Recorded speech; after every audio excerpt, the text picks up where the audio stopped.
In the 2013 film Captain Phillips, there's this iconic scene when the pirates take over the ship, and one of them turns to Captain Phillips, played by Tom Hanks, and says, "Look at me. I am the captain now." In many ways, the Global Fellowship of Confessing Anglicans, also known as GAFCON, recently said to the Archbishop of Canterbury, "Look at me. I am the captain now." Let me explain. On October 16th, 2025, the Most Reverend Laurent Mbonda, Archbishop of Rwanda, released a communique or statement on the GAFCON website stating, "The future has arrived." And the first point in this statement is, "We declare that the Anglican Communion will be reordered with only one foundation of communion, namely the Holy Bible, translated, read, preached, taught, and obeyed in its plain and canonical sense, respectful of the Church's historic and consensual reading, which reflects Article 6 of the 39 Articles." That's not it, though. Not only does this statement reject the traditional instruments of communion, namely the Archbishop of Canterbury, the Lambeth Conference, which meets every 10 years, the Anglican Consultative Council, which meets every 3 years, and the Primates meeting, which meets every 2 years, it steps things up a notch by saying that GAFCON provinces, or actually Global Anglican Communion provinces, since it also went about doing a name change in this, cannot participate in meetings called by the Archbishop of Canterbury or give or receive money from the Anglican Consultative Council, and, for good measure, churches should remove any reference to being in communion with the See of Canterbury and the Church of England. So yeah, that's pretty big news. But it's also a bit complicated, and people have been interpreting this news in very different ways. One of the most amusing pieces of commentary I read came from New Testament scholar and Australian Anglican Michael Bird, who wrote on his Substack, "I have had a sudden epiphany. Am I still Anglican? Because, according to GAFCON, you cannot be Anglican and be in communion with the See of Canterbury. But I'm part of the Diocese of Melbourne, which is part of the Anglican Province of Australia, which is in communion with the See of Canterbury. So, based on the GAFCON redefinition or reordering of Anglicanism, no, I am not Anglican." The same could be said of me, as part of an Episcopal Church which is in communion with the See of Canterbury. What a mess. So whether Bird is right or not in his reading of GAFCON's statement, it seems clear to me that at stake in this whole controversy is a question of, what does it mean to be Anglican at all? And that's a question that's actually not as simple to answer as one might suppose.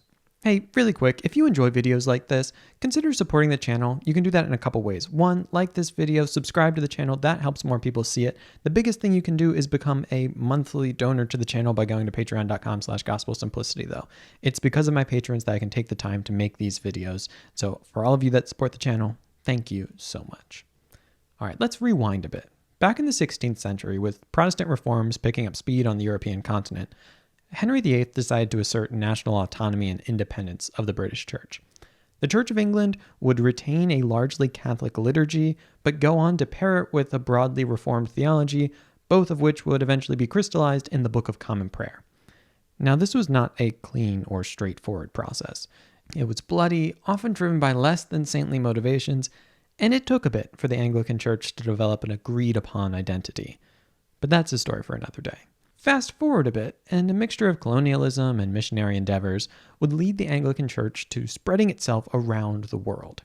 However, until the Lambeth Conference of 1867, these Anglican churches around the world were seen largely as outposts dependent upon the English Church for their legitimacy and under her authority. Except with time, this was seen to be rather un-Anglican, a bit odd for a church that began by asserting its national independence. So, in 1867 at the Lambeth Conference, it was recognized that these churches would themselves be independent, autonomous national churches.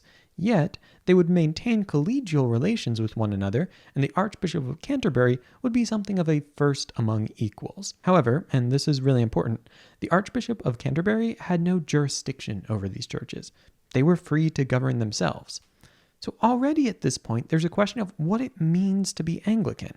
Is it an institutional and relational identity, namely of being in communion with the Archbishop of Canterbury, or is it a doctrinal identity, namely holding to the 39 Articles, the Anglican formularies, or some other expression of Anglican theology? It seems to me the answer has largely been yes, it's both.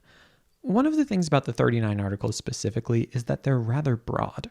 When you couple this with the relational nature of the church, it allowed for what's often been described as a big tent within Anglicanism.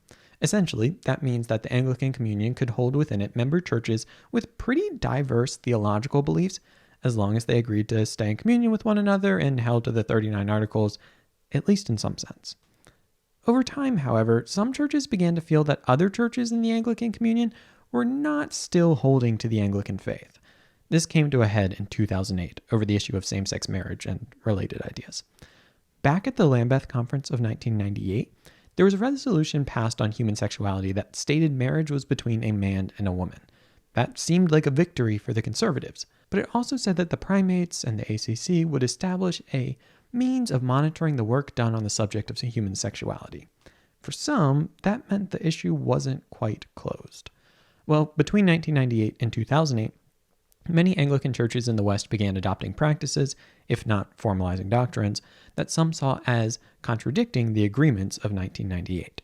In protest, many conservative churches, especially in Africa, formed the Global Fellowship of Confessing Anglicans and met in Jerusalem to reaffirm, among other things, that Scripture is the highest authority in the church and marriages between a man and a woman. Since then, GAFCON has been something of a reform movement within the Anglican Communion. It has even set up rival churches in other jurisdictions, such as the ACNA in North America, where the Episcopal Church and the Anglican Church of Canada already existed. Then, as now, the argument was that they weren't causing a schism. The liberal churches had schismed by abandoning the gospel. Interestingly, though, during this time, some churches could belong to both GAFCON and the Anglican Communion. And it's worth remembering that in the context of national autonomous churches, an Anglican church in a different part of the world really had no authority to tell another church they weren't being sufficiently Anglican. All of that brings us back to today. As of October 16th, GAFCON has drawn a line in the sand. They're telling Anglican churches that it's time to pick a side. They insist that they're not creating a new Anglican Communion. They are the Anglican Communion. In doing so, they're prioritizing a doctrinal view of Anglicanism and saying that the new standard is agreeing to the Jerusalem Declaration of 2008, which also affirms the Scripture as the highest authority, though they must be interpreted through the historic and central reading of the Church and the 39 Articles. However, they're not entirely giving up on the relational identity of Anglicanism either. And one of what I think is the most interesting moves of what they've done so far is they've said that they'll be electing a chair of the Global Anglican Communion that will be the new first among equals. Returning to Michael Bird's commentary for a second, he rather wittily writes, in other words, the Anglican Church, the Church of the Angles, has ejected its English mother from the Global Anglican Communion. This is like the Serbian Orthodox churches around the world ejecting Serbia from the Serbian Orthodox network of Serbian churches. Or it's like the Southern Baptist churches in Canada declaring that any Southern Baptist church south of the Mason-Dixon line is no longer a Southern Baptist church, and the Southern Baptist HQ in Nashville will be relocating to Montreal. Now, I think we should be careful to say that being English doesn't make one inherently more Anglican. However, especially for conservative Anglicans who are keen to express the necessity of apostolic succession through the line of the Church of England, it is certainly a strange world to be living in wherein you have the supposedly real Anglican Communion without the Church of England. In the words of Professor Slughorn, these are mad times we're living in, mad. Oh, and I want to raise. Bonus points for you if you got the reference. All right, so what do we do with all this? On both sides, I've seen people celebrating. On the GAFCON side, there's a sense of a new start without the heretical dead weight of the Church of England. On the Anglican Communion side, there's a sense of, finally, we don't have to keep bending over backwards to appease GAFCON. I think both of these responses are a bit misguided. Schism is always cause for lament, and no matter how you slice it or who you blame, what we're seeing here is a schism. In my opinion, I think both communions will be worse off for this. Something that I've long admired about Anglicanism, and indeed it was a major factor in me finally making the plunge into the Anglican Church, is the sense that Anglicanism is a big tent. Yes, it's a messy big tent, but I think that's how we grow. We're better with more voices at the table, not less. The call for GAFCON churches to no longer even attend meetings with the Archbishop of Canterbury strikes me as deeply incorrect. Unity should always be the goal, and even if one thinks they're justified in splitting, why sever the communication? Schism is often likened to divorce, and divorce should be seen as tragic, even by those who think it's permissible in some instances. What strikes me in this, though, is that GAFCON, or at least Archbishop Mbanda, seems to be saying to member churches, look, kids, mom and I are getting a divorce. Choose sides. If you choose my side, you can't talk to mom anymore. I can't help but see that as the wrong approach. First, I think it's wrong because the children in this analogy are autonomous national churches who should be able to decide whom they talk to. Second, I think it's wrong because it shuts down the opportunity for further dialogue and unity. It's unilaterally saying, our way or the highway. I'm the captain now, remember? And sure, sometimes you do have to choose, but I still think it's better to choose in dialogue rather than in isolation. I also want to talk about the timing of all this. Now, I want to be fair and say that nowhere in GAFCON's statement does it tie this decision to the appointment of Most Reverend Sarah Mullally as Archbishop of Canterbury. However, it does come on the heels of strong opposition to this appointment, and it's not hard to see these as at least somewhat related. Furthermore, many have stated that this opposition is not solely down to gender, but rather related to her views on LGBTQ relationships and abortion. I'm sure that's true for some. However, I find it all rather confusing, if I'm being honest. First, many GAFCON churches ordain women to the priesthood, and some even ordain female bishops.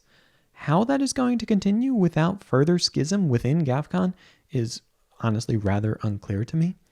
Second, Mullally hasn't even been installed as Archbishop yet. So it's not like they can base this break of communion with something she's done in her role as Archbishop, since she hasn't formally done anything yet. In other words, if their opposition is tied to her gender, well, that just seems contradictory given the practice of women's ordination within GAFCON. If it's tied to her beliefs, well, it seems premature given she hasn't done anything. Further, she's not the Anglican Pope. She quite literally can't tell GAFCON churches what to do. So the whole thing just seems a bit odd to me. In any case, these are sad times for the Anglican Communion. I don't have all the answers, I'll be clear. Then again, I suppose no one is asking me to have all the answers. That's really not my role. So these are just my thoughts and reflections. And look, my job, according to the Episcopal Catechism, is to represent Christ and his church, to bear witness to him wherever that may be, and, according to the gifts given to me, carry on Christ's work of reconciliation in the world, and to take my place in the life, worship, and governance of the church. I'll try my best, by God's grace.